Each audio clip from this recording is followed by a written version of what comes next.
पूर्ण करो जगदीश।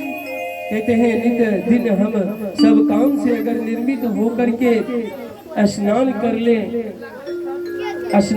ले और सूर्य भगवान को हर दिन अगर जल दे दे, जल देने से आपको फायदा क्या है बता देते हैं। सूर्य भगवान को अगर आप जल देते हैं तो कौन सा पात्र से देना चाहिए, तभी तो आपको फल मिलेगा। अगर आपके पास तांबा का पात्र हो, लोटा या छोटा, उसमें जल दीजिए। अगर गंगा जल घर में हो तो थोड़ा उसमें डाल दीजिए। अगर चंदन हो थोड़ा उसमें गिरा दीजिए। कुछ मिठास हो उसमें थोड़ा गिरा दीजिए। अगर फूल हो उसमें डाल दीजिए। तो हर दिन आप जल चढ़ा दीजिए प्रभु को, तो आप दिन भर कभी काम में नहीं थकेंगे, कभी काम में नहीं थकेंगे। प्रभु का आशीर्वाद आपके सिर पर हर समय रहेंगे। और सभी के घर में पूजा घर होगा।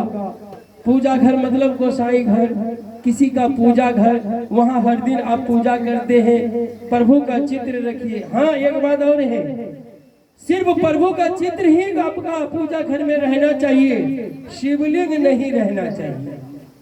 जो अगर शिवलिंग अपने पूजा घर में रखते हैं तो वो आज से कल उन्हें बाहर में रखें, कुछ बना करके पिंड के टाइप में बाहर में रखें। आप अपना पूजा घर में मत रखें या कोई घर में मत रखें, क्योंकि प्रभु वास करते हैं कहाँ?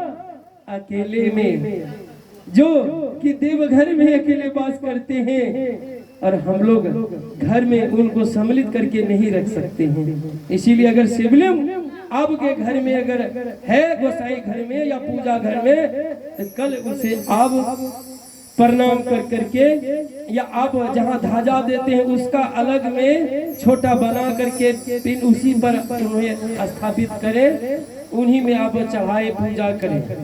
और गोसाई घर में प्रभु का सिर्फ फोटो होना चाहिए, वहाँ उन्हीं से आशीर्वाद आप लीजिए। अब जब हर काम करने के बाद क्या करते हैं, वहाँ हम धूप दीप जलाते हैं ना, धूप और दीप हर दिन जलाना चाहिए सभी को घर में। हर दिन हिंदू धर्म में कहा गया है कि हर दिन धूप दीप नवेद का अर्थ होता है मिठास कोई हो, प्रभु के दरबार में वहाँ चरण में रखना चाहिए। तो क्या होता है, जब हम आसन लगा लिए, बैठ गए, प्रभु के आगे धूप दीप थोड़ा नवेद या मिठास कोई चढ़ा दिए, प्रभु के सामने बैठ करके अगर माला है 108 का उसको रखेंगे और प्रभु से दया कैसे मांगेंगे, हे महेश्वर शिव आप हमारे गुरु हैं, मैं आपका शिष्या हूँ। अगर आप शिष्य बहना है, कहेंगे शिष्या हूँ, मुझे शिष्या पर दया कीजिए। अगर आप सुबह करते हैं तो आपके ऊपर हर दिन भर तो प्रभु दया बरसाते रहेंगे, कभी आपको खाली नहीं रखेंगे। और चर्चा करना, चर्चा का मतलब कहीं चार बैठे हैं ना, किसी का घर का बात नहीं करेंगे, किसी का घर का बात कि ओकरा पुतहु खराब छे, ओकरा कन्या खराब, ये बात नहीं कहेंगे। इससे आपका पाप बढ़ेगा, पुण्य घटेगा। दूसरे का घर का अगर निंदा आप कीजिएगा तो पाप आपका घटेगा, पाप बढ़ेगा, पुण्य घट जाएगा। किसी का घर का निंदा नहीं करना। हाँ, अब किसी घर का बाल बच्चे को अगर सुधार देते हैं, गलत चल रहा है, उन्हें सही रास्ता पर अगर ला देते हैं तो आपको पुण्य 3 गुना ऊपर चल जाएगा। जैसे देखिए नेटवर्क कैसे ऊपर बढ़ता है, मोबाइल में नेटवर्क देखिए कैसे ऊपर बढ़ता है। अगर कहीं टावर बंद हो गया तो 1 खुट्टी रहता है, फिर 2 खुट्टी होता है, 3 खुट्टी, 4 खुट्टी। इसीलिए अब अच्छा कीजिएगा ना, तो आपका वो टावर बढ़ेगा और आपका घर में कोई चीज का कमी नहीं होगा। ये होता है चर्चा। नमन करना, कहीं भी अगर वहां अगर नहीं कर सके तो पहले कहेंगे क्या, देखिएगा, ओ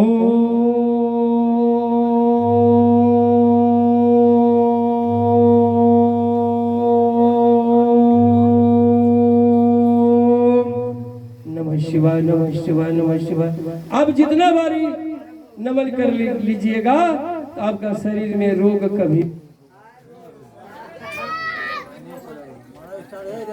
यही इसीलिए कहीं भी जनरेटर चलो।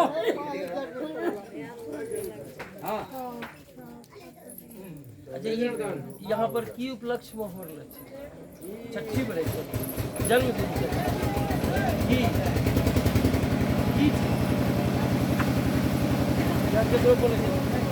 की उपलक्ष्य में हो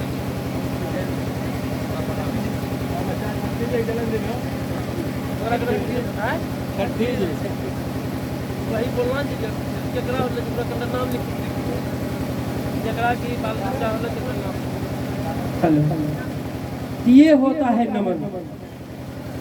और हम जो धूप जलाते हैं, दीप जलाते हैं, देखिए दीप का मतलब होता है प्रभु से हम वहाँ कहते हैं प्रभु जिस प्रकार से दीप उज्जवल देता है, रोशनी देता है, उसी प्रकार से मेरा घर परिवार कभी अंधेरा में ना रहे, हर दिन उज्जवल ही रहे, उज्जवल ही रहे। इसीलिए हम लोग घर में दीप जलाते हैं।